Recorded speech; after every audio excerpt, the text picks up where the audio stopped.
Yes, ma'am. Okay, good. I'm having a little technical difficulty here. Okay.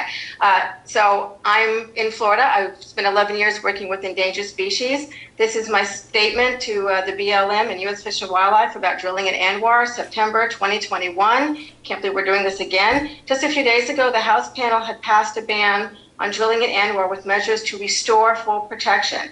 As for the issues with the EIS, first, it ignored every type of impact drilling would have in the refuge, including, and these are just some of the things, failing to estimate how many endangered polar bears will be killed, underestimating climate change impacts, refusing to do analysis of air quality impacts, failing to analyze the impacts of high water demands drilling always has. We cannot afford to contaminate any other water. Good Lord, we're like a third world country as it is.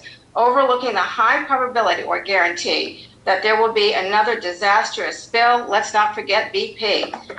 Drilling in the refuge would damage the habitat for the wolves, the fox, the polar bears, and countless birds already under stress. It would also damage the shrinking denning grounds of the endangered polar bears.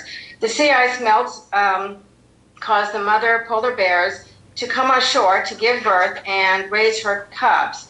Now, the oil and gas development on the coastal plain will forever destroy this essential habitat. You know, once it's gone, it's gone.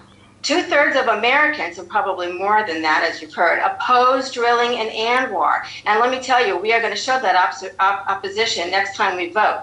The risks of drilling outweigh any potential monetary gain. It always comes down to money. In the modern era, why are we still addicted to fossil fuel? It is not sustainable. It is not safe. We all know this. Why don't you?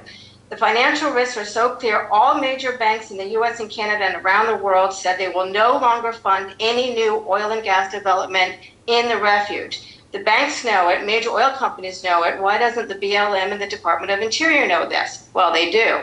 The coastal plain lease sale in January 2021 was a whole failure. No major oil companies even bothered to show up.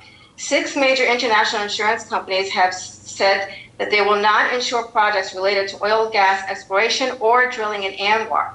So that's a no from the banks, a no from oil companies, a no from insurance companies, and good Lord, a no from most Americans.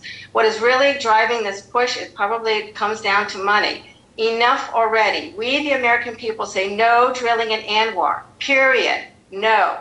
And while we're at it, you might as well stop the brutal wolf hunt and the brutal wild horse roundup and slaughter. Come on, BL, do your job. Okay, thank you for your comment.